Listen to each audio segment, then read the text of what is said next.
வணக்கம் தோழர். நான் ராமலிங்கம், மக்கள் கலை இலக்கிய கழகம்.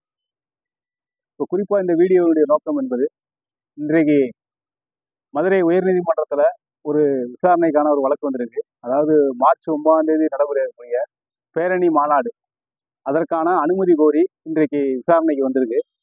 அந்த விசாரணையில் இன்றைக்கு பார்த்தீங்கன்னா, அந்த விசாரணையை தள்ளி வச்சிருக்கிறாங்க. அதாவது என்ன சொல்லியிருக்காங்கன்னா, இது கொடுக்கப்படக்கூடாது, இந்த அனுமதி கொடுக்கப்பட்டா அது சட்ட ஒழுங்கு பிரச்சனை ஆகும் அப்படின்னு சொல்லி இன்னைக்கு காவல்துறை தரப்புலையும் அரசு தரப்புலையும் பேசப்படுது.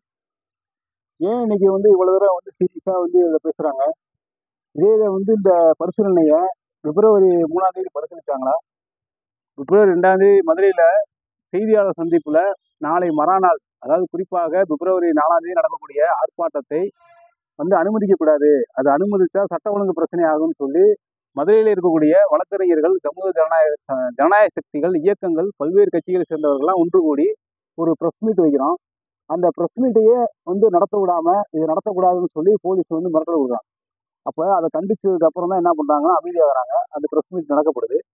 மறுநாள் 3ஆம் தேதி கலெக்டர் ஆஃபீஸில் போய் மனு கொடுத்து, இந்த மாதிரி ஒரு நிகழ்வு நடக்கிறதுக்கு, குறிப்பாக 4ஆம் தேதி இந்துமணி, ஆர்எஸ்எஸ், பிஜேபி சேர்ந்தவர்கள் முருகன் கோவிலை பிரச்சனை மையப்படுத்தி இன்னைக்கு சிக்கந்தர் மலையா முருகன் மலையான்னு சொல்லி ஒரு பிரச்சனையை உருவாக்குறாங்க. இதை உடனடியாக தடுத்து நிறுத்தணும், இதை அனுமதிக்க கூடாது, இதை அனுமதிச்சீங்கன்னா கண்டிப்பாக சட்ட ஒழுங்கு பிரச்சனை உருவாகும். எப்படியே அயோத்தியில ராமர் கோயிலை காரணம் காமிச்சு அன்றைக்கு அயோத்தி பிரச்சனை ஏற்படுத்தினாங்களோ அதற்கு நிகராக இன்னைக்கு திருப்பரங்குன்ற மலையை சிக்கந்தர் மலையா முருகன் மலையான்னு சொல்லி இன்னைக்கு ஒரு சர்ச்சைக்குரிய விஷயமாக தொடர்ந்து இந்த பிஜேபி ஆர்எஸ் பண்ணிட்டு இருக்காங்க. இப்போ இதை அனுமதிக்க கூடாது, இதை தடுக்கணும் அப்படின்னு சொல்லி 3ஆம் தேதி மாவட்ட ஆட்சியர் அலுவலகத்துல கலெக்டர் மனு கொடுக்குறதுன்னு சொல்லி 2ஆம் தேதி முடிவு எடுக்கிறாங்க. அப்ப 3ஆம் தேதி காலையில பாத்தீங்கன்னா விடிய காலையே 144 தடை உத்தரவு அமல்படுத்தப்படுது. 2 நாளைக்கு யாருக்கும் கூடாது, பேசக்கூடாது, எந்த கூட்டத்துக்கும் அனுமதி இல்லை அப்படின்னு சொல்லக்கூடக்கூடிய நிலைமை வந்துச்சு. இப்போ 3ஆம் தேதி அனைத்து ஜனநாயகர்கள், வழக்கறிஞர்கள் எல்லாம் போய் கலெக்டரை போய் பார்த்து பேசுறோம். அந்த அம்மாவும் உடனே சரி நாங்க இதை பரிசீலிக்கிறோம் அப்படின்னு சொல்லி மாவட்ட ஆட்சித்தலைவர் சங்கீதா அவர்கள் கூறினாங்க. அதே நேரத்துல என்ன சொன்னாங்க, இது யாருக்கு அனுமதி இல்லை, உங்களுக்கும் கிடையாது அவங்களுக்கும் கிடையாது, அதனால அமைதியா போங்க அப்படின்னு சொன்னாங்க. ஆனா பிப்ரவரி 4ஆம் தேதி என்ன நடக்குது, கோர்ட்ல அது விசாரணைக்கு வருது. விசாரணைக்கு வரும்போது என்ன சொல்லப்படுது, எல்லாரும் அங்கங்க கைது செய்யப்படுறாங்க. பஸ்ல எல்லாம் பயங்கரமா செக் பண்ணாங்க. இப்படிதான் நடந்ததா காலையில செய்தி. மாலையில என்ன நடக்குதுன்னு சொன்னா, அங்க குறிப்பாக ஜட்ஜி முன்னாடி, தனபால ஜட்ஜுக்கு முன்னாடி வரக்கூடிய விசாரணை அது இன்னொரு ஜட்ஜுக்கு அவசரமா முன்னிலைக்கு அங்க போய் அது உடனே பரிசீலிக்கப்படுது. அங்க மாவட்ட கமிஷனர், மதுரை மாவட்டத்தினுடைய கமிஷனர் என்ன சொல்றாங்க நீதிமன்றத்துல, இது பரிசீலிக்கும் போது நீதிபதி சொல்றாரு, ஏன் அனுமதி கொடுக்க மாட்டீங்க, ஏன் கொடுக்க வேண்டியதானே அப்படின்னு. எப்ப எந்த காலகட்டம் 144 தடை உத்தரவு இருக்கும்போது, இப்போ 144 தடை உத்தரவு இருக்கும்போது இதை பரிசீலிக்கிறாங்க, அவங்களுக்கு ஏன் கொடுக்கக்கூடாதுன்னு சொல்லி. அப்ப இன்னைக்கு நம்ம கேட்கக்கூடிய காலம் 144 தடை காலம் கிடையாது. எல்லாரும் அமைதியா ஒற்றுமையா நாங்களாம் சமூக மத நல்லிணக்கத்தோட இருக்கிறோம், சமூக நல்லிணக்கத்தோட இருக்கிறோம், சாதி மதம் கடந்து இருக்கிறோம், எங்களுடைய வழிபாட்டு உரிமை இங்கதான், இது எல்லாமே இங்க நிலைநாட்டப்படணும், நாங்க ஒற்றுமையா தான் இருக்கிறோம், எங்க மாம மச்சனா தான் இருக்கிறோம் அப்படின்னு பேசக்கூடிய இன்றைய காலகட்டம். அதாவது இப்ப மார்ச் 9ஆம் தேதி, இப்ப எந்த விதமான சலசலப்பு இல்லை, மக்கள் ஒற்றுமையா இருக்கிறோங்கிறதுக்கு ஒரு அடையாளமா எங்களுக்கு அனுமதி கொடுங்கன்னு சொல்லி மாநாட்டு கேட்கிறான். ஆனா அன்னைக்கு 144 தடை உத்தரவு என்பது முழுக்க முழுக்க அந்த காலகட்டத்தில் யாருக்கும் கொடுக்கக்கூடாதுன்னு சொல்லிக்கிட்டு இருக்க நேரத்துல இவங்க அனுமதிச்சது மட்டும் இல்லாம அதை ஒரு மையமான இடத்துல கொடுக்கலாம் அப்படின்னு சொல்லி பரிசீலிக்கிறாங்க. எங்க மதுரை மாவட்டம் தமுக்கத்துல 144 தடை எப்பவுமே இருக்கு, அங்க யாருக்குமே அனுமதி கிடையாது, அங்க எந்த விஷயம் பேச முடியாது அப்படிங்கிறது காவல்துறை அறிவிச்சிருக்கிறாங்க. அவன் இன்னைக்கு அதே இடத்துல கொடுக்கலாம்னு சொல்லி பரிசீலிக்கிறாங்க அப்படின்னு சொல்றான். இதை எப்படி பாக்குறது? அதே போல வழக்கறிஞர் சின்னா அப்படிங்கிறவரு அரசு தரப்புல பேச போகும்போது இதை கொடுக்கலாம்னு சொல்லி பேசுறாங்க. அப்ப இதெல்லாம் எந்த மனநிலையை காட்டுது? இந்த அதிகார வர்க்கம், போலீஸ், நீதி, இந்த இவங்கெல்லாம் என்ன யாருக்காக வேலை செஞ்சிருக்காங்க? ஒரு சட்ட ஒழுங்கை பாதுகாக்கணும், மக்களை ஒற்றுமைப்படுத்தணும் அப்படிங்கிற ஒரு நிலையில இருந்து யோசிக்காம அவர்களுக்கு அனுமதி கொடுக்கறத பத்தியே பேசுறது, பரிசீலிக்கிறது. ஆனா இன்னைக்கு மத நல்லிணக்க கூட்டமைப்பு போய் ஏசியை பார்த்து, பெத்ராஜ் ஏசியை பார்த்து பேசுனா அவர் எதுக்கு அனுமதி இல்லைன்றார், நோட்டீஸ் கொடுக்க அனுமதி இல்லை, கூட்டத்துக்கு அனுமதி இல்லைன்றார். நோட்டீஸ் கொடுக்க எந்த காலத்துல அனுமதி இருக்கு, எந்த சட்டத்துல வருது? எங்கேயுமே எல்லாம் இங்க ஏற்கனவே ஒரு அறிவிக்கப்படாத ஒரு எமர்ஜென்சி மாதிரி இருக்கு. அப்ப இயல்பா எல்லாரும் இருக்கக்கூடிய செயலை இவங்க புதுசா இதை சட்டப்படி, இது வாய்மொழி சட்டத்தின் மூலமாக தடுக்கிறாங்க. இதேதான் அங்க டிசம்பர் 25 நடந்துச்சு. அன்னைக்கு ஆடு கோழி பலியிட வந்த அந்த ராஜபாளைய குடும்பத்தை தடுத்தாங்க. அதை இவர்கள் பேசி தீர்த்திருந்தா இந்த பிரச்சனை இவ்வளவு தூரம் வளர்ந்துருக்காது. இதை வந்து சட்ட ஒழுங்கு பிரச்சனையை உருவாக்குனதே காவல்துறையும் ஆர்எஸ்எஸ், பிஜேபி, இந்து முன்னணி போன்ற கும்பல் தான். அப்போ இவர்களை எல்லாத்தையும் அனுமதிச்சுட்டு இன்னைக்கு ஜனநாயக வழிகளையும் சட்ட வழிகளையும் ஒற்றுமையை வெளிப்படுத்தும் விதமாக தங்களுடைய கருத்துக்களையும் ஜனநாயக உரிமையை கோரினா இன்னைக்கு வந்து பல்வேறு நெருக்கடிகள், பிரச்சனைகள், நோட்டீஸ் கொடுக்கூடாதுன்னு சொல்லி இன்னைக்கு தொடர்ந்து நெருக்கடி வருது. இப்போ இந்த அனுமதியை நீங்க கொடுக்கல அப்படின்னு சொன்னா இது மிகப்பெரிய ஒரு ஜனநாயகத்துக்கு எதிரான நடவடிக்கையாக தான் இதை மக்கள் பார்ப்பாங்க. இந்த சட்டத்துக்கு எதிராக தான் நடவடிக்கையாக தான் அந்த மக்கள் பார்ப்பாங்க. அந்த நிலைமைக்கு இந்த மதுரை உயர்நீதிமன்றம் செல்லக்கூடாது. இதை உடனடியாக மக்கள் மத நல்லிணக்க ஒற்றுமையோடு இருக்கிறார்கள் என்பதை ஒரு அடையாளப்படுத்தும் விதமாக நடக்கக்கூடிய இந்த மாநாட்டுக்கும் பேரணிக்கும் கண்டிப்பாக அனுமதி தரணும். இது அனுமதி கொடுப்பதுதான் ஜனநாயக உரிமை, சட்ட உரிமைங்கிறதை எங்களுடைய அமைப்பின் சார்பாக கேட்டுக்கொள்கிறோம். நன்றி, வணக்கம். அனைவருக்கும் வணக்கம்.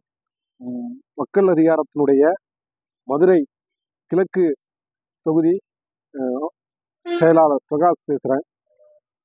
சமீபத்தில் நீங்க திருப்பரங்குன்ற பிரச்சனையை வந்து தொடர்ச்சியா வந்து கேள்விப்பட்டிருப்பீங்க. அதை ஒட்டி வந்து பாத்தீங்கன்னா வருகிற 9ஆம் தேதி மத நல்லிணக்க கூட்டமைப்பு சார்பாக மதுரையில் வந்து பேரணி மாநாடு நடத்துறாங்க. அதை ஒட்டியான வழக்கு சென்னை மதுரை உயர்நீதிமன்ற கிளையில இன்னைக்கு வந்து அந்த வழக்கு வந்திருக்கு.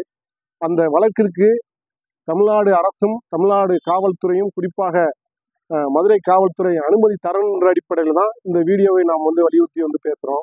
ஏன் வந்து அனுமதி தரணுன்ற அடிப்படையில் வந்து பேச வேண்டிய தேவை இருக்குன்னா, தொடர்ச்சியாக இந்த 2 மாத காலங்களாக ஆர்எஸ்எஸ், பிஜேபி கும்பல் திருப்பரங்குன்றம் மலையை ஒட்டி வந்து பலவிதமான விசமத்தனமான கருத்துக்களையும் மத நல்லிணக்கத்தை சீர்குலைக்கும் கருத்துக்களையும் தொடர்ச்சியாக ஆர்எஸ்எஸ், பிஜேபி கும்பல் செஞ்சுட்டு வர்றாங்க.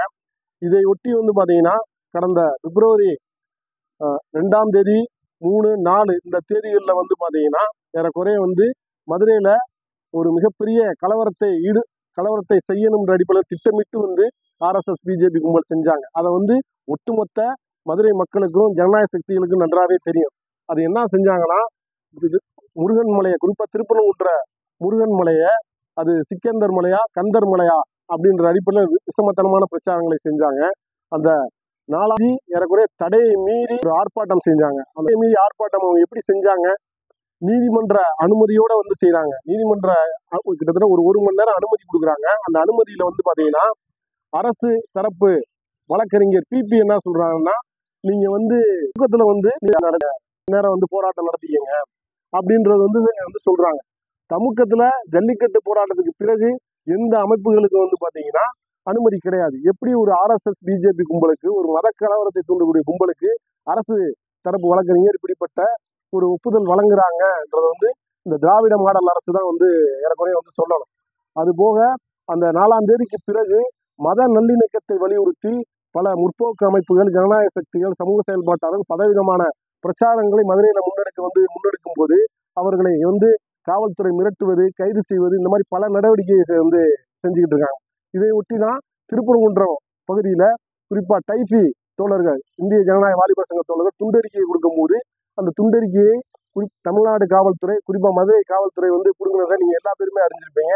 அதை ஒட்டி வந்து நம்மளுடைய அமைப்பான மக்கள் அதிகார தோழர்கள் வந்து அண்ணா நகர் அந்த பகுதியில் வந்து பிரச்சாரம் செய்யும் போது காவல்துறை வந்து இந்த துண்டறிக்கையை கொடுக்க கூடாதுன்னு சொல்லி அப்ப மிரட்டுறாங்க, கைது பண்ணுவோன்னு வந்து தொடர்ச்சியா வந்து மிரட்டுறாங்க. அப்ப ஜனநாயக சக்திகளுக்கு அனுமதி கொடுக்க கூடாதுன்ற அடிப்படையில மதுரை காவல்துறை வந்து ரொம்ப கண்காணிப்பாகவும் தீவிரமாக வந்து செயல்பட்டுக்கிட்டு இருக்காங்க.